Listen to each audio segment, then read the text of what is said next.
All right, good afternoon. I'm here with Jay Borschel, 3-time NCAA qualifier, 2-time NCAA All-American, and NCAA champion from the University of Iowa.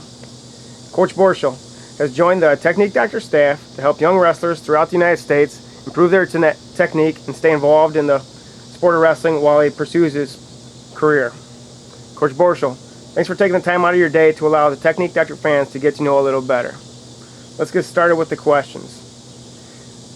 At what age were you introduced to the sport of wrestling, and by who? Well, I started wrestling, I think I was around the age of 5 or 6, and it was my dad who introduced me to the sport, and it was more of a thing to try out at first. He was a wrestler in high school, and I tried it out for a few years, 3-4 years, and then that's when I decided to get really serious in it. Okay, so did you have brothers that you could wrestle around with, or was it strictly you and your dad, and he'd take you to a local club? No, it was me and my dad, and he would take me to the club, but my mom, I had her, and my sister, sometimes we would practice moves on them, so just on the living room, but no, it was primarily just us two. And now that you started getting involved in wrestling, did you play other sports along the way? I did when I was young. Played baseball and football in middle school, but it was going to football practice in middle school, and then after that night going to wrestling practice. So it was always wrestling was the focus. So that focus grew into more than just a focus, but success. And it's obvious, but we don't know much about your junior high days. You had to have been successful because you became the 16th wrestler in the state of Iowa to become a 4-time state champion. You won the state titles at 103, 125, 152, and 171 pounds, which is also the largest span of any 4-time state champion in Iowa. You lost one time in high school. At what point during that youth career did you start to realize that wrestling was something that you were better than most at, and when did you start to set your goals for your high school career? Well, when I was 5, 6, 7th, 8th grade, I was a good wrestler. I wasn't, the best in the area compared to some of the other guys that I eventually grew up and competed against and went to college with and was on teams with. But when I was that young, I never won an AAU state title. I would go to, these tournaments, and I would go to national tournaments, and I was good, and I could compete with the other kids. I just never was a standout.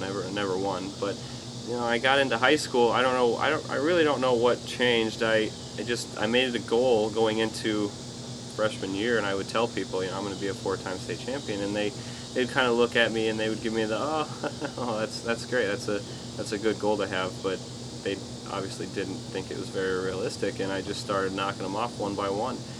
And just some of the things, it was a very internalized motivation with me. I would put up signs in my bedroom, like on my light switch, I'd have state champion, so every time that I walked in the door I would touch that when I turned the light on, and it was just like a constant reminder, and it was just drilling it in my head. So yeah, I was very motivated as a kid when I got into high school. Now, what caused you? Did your dad take you to the state tournament, or what, even without having your brothers involved in the sport and a father, what gave you the thought of being a state champion at such an early age? What triggered that? Well, I mean, my dad, it was always, he told me that if you're going to do something, you might as well be the best at it. So, spending that much time and energy into something, you might as well try to be the best. So, I don't know. I don't know what it was with me. I just wanted to be the best at it, so I tried to do as much as I could to set me apart from the rest. Had you previously ever been to the Iowa State tournament to see what it was like? Yeah, I think I was there. Maybe I watched it on TV, but I didn't go there until my 8th grade year. So then you continued on. At one point in high school, was there any time when you doubted yourself, or after you won the first title, did it get easier? Tell us about that pressure, if you would. The first one, it was hard. I had to knock off the defending state champion in the semifinals, and it was never easy. My sophomore year, I had 3 other state champions in the same bracket, so it was very hard. I never really doubted myself. I wasn't a nervous kid. I didn't get worked up, so I was always very confident in myself. Coming out of high school, you were recruited to Virginia Tech. Originally, you went to Virginia Tech with Tom Brands, but returned with Brands and Company to Iowa to be a Hawkeye. That exhibits the amount of respect you have for Coach Brands in the state of Iowa. Tell us about your relationship with Coach Brands and what it meant to be a Hawkeye. Well, me and Coach Brands have a very good relationship, and I saw from an early age that I thought that he was the only coach for me that was going to take me to the next level. And what I saw was just his intensity and his focus in everything that he did, the way that he raised a family, the way that he was a wrestling coach, everything.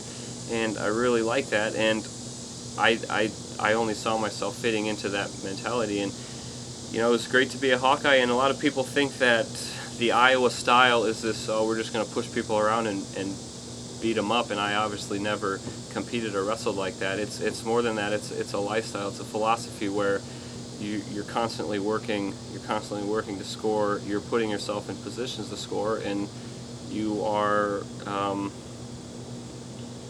stronger than your opponent in ways that they don't know. So I knew that. I watched other Hawkeyes compete my whole life, and I knew what Tom Brands was about, and I just thought that that's what was going to get me to the next level.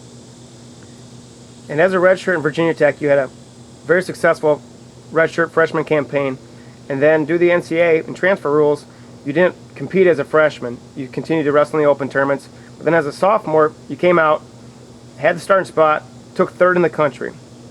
Coming into your junior year, you had to have expectations of being a national champion. But at the NCAA tournament, you fell short, missing the podium, missing All-American honors. What was the biggest thing you took from that experience that propelled you into such a dominating senior year, finishing the season undefeated as an NCAA champion, while also having to battle back from an 8-3 deficit in your semifinal match against a kid that was very tough, Chris Heinrich from Virginia, and then also in the finals, beating Mac Lunas out of Cornell, who's been a highly regarded wrestler his entire collegiate career as well? Well, that year where I didn't do so well, I think the biggest thing is that you're never as good as you think you are, and there's always room to improve. There's always ways to get better, and I probably,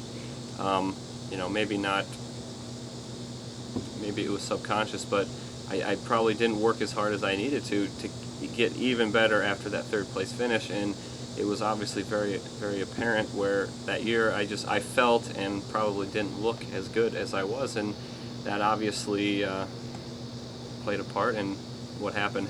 But I had to reevaluate a lot of things over that spring and summer going into my senior year, and with the help of a coach like Tom Brands, who I think understood and got it, there was a lot of work put in to getting to where I needed to be. Just a ton of work that. Was it mental work or was it physical work? It was mental work. It was getting, it was going in the practice room every day, and every single day fighting and battling for every single point in every position, in practice and matches. And it's not fun. It's not fun work, but it's what you have to do to be good at something. And he put me through it, and I think he told my dad once that I'm gonna chase him to the top of that podium if I have to. And he made me work, and I went through it and I did it, and that's the difference. And your comments about practice, as a high school coach myself, I realize that boys don't often enjoy practice, and it's the mentality that you were mentioning taken into that practice that allowed you to get yourself to the top of the podium. In the college room, tell us a little about what it's like to drill takedowns, or if a kid's trying to get away, or if a teammate's trying to get away by not just giving up that point, making them earn it. What's the, Iowa mentality that you had mentioned before? What's it like in that room? Well, in that room, it's everyone is just pretty much as good as you are, so you pretty much have to scrap for everything all the time. In high school, I was the best person in the room, and there wasn't that constant challenge every day. It's a challenge every single day you walk into a collegiate room, because you're going to have guys there. The whole team is just as good as you are, or was good as you in high school, and is as good as you now. So you have to walk in there every day expecting a challenge, and you have to walk in there to embrace that challenge and know that it's going to make you better. And for the kid in the high school room that is stellar athlete that doesn't always get the competition, what can he do to make himself better on a day-to-day basis?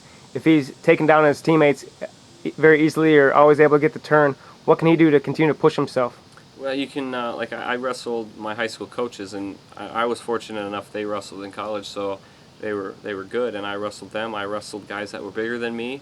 It's good to get that feel with bigger guys because you actually have to focus on your technique and utilize it more, better in a way that a guy that's the same weight and isn't very good, it can be sloppy and it'll still work. But a guy bigger, you know that he is going to have that weight advantage on you, so you have to use that technique better, more properly.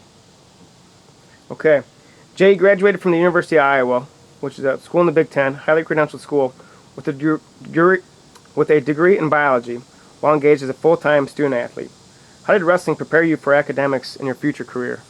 Well, I knew that, being good at wrestling, it just elevated everything else that I did. So,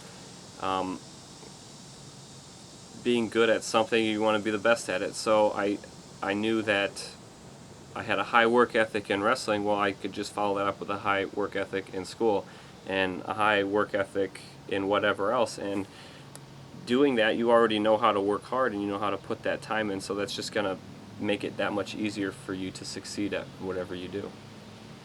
All right. Shifting gears a bit, Jay. When you give advice, obviously you're working full-time, so working with TechniqueDoctor, this gives you an ability to stay involved in the sport and help students out across the country. What advice between now and when you start providing these critiques, what advice can you give to the wrestlers across the country as they prepare for their upcoming season? You gotta get time on the mat. That's really that's the best way to get better at wrestling. It's not necessarily, it doesn't have to be hard wrestling, live wrestling. That's great, but drilling and just being on the mat and having that mat awareness, that's the biggest thing that you can't really teach. And the only way that you get that awareness is to be on the mat. So just to be on it as much as possible from here to when the season starts. And when that season does start and you start receiving clips, what in these clips are you going to be looking for in these students' fundamentals? Well, in any sort of technique, there's you look back at it, there's the whole technique, and it might look like you're doing it right from like I'm doing a high crotch, and yeah, you did a high crotch, but there's a lot of little small things that you're doing wrong, that if you can correct those, that'll make the big difference in doing that move at the highest level against the best guys. And what can these students be doing off the mat to better themselves for success on the mat? Whether it be academic and or the people they hang out with. As a wrestler, there's always stuff for these kids to do. What can they do to prepare for that? You have to surround yourself with people who have your best interests in mind and people who want to be successful. And you have to do everything the right way. So not just in the wrestling room, you have to do that in your social life. You have to do that in your school life. You have to do that in your family life. Whatever it is, it has to be top notch at the highest level, at the best that you can.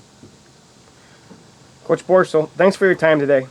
TechniqueDoctor looks forward to working with you and enabling wrestlers the ability to get a critique, receive some drill tips from you, instructional tips, and what they can do to improve their performance. Thanks for your time. Thank you.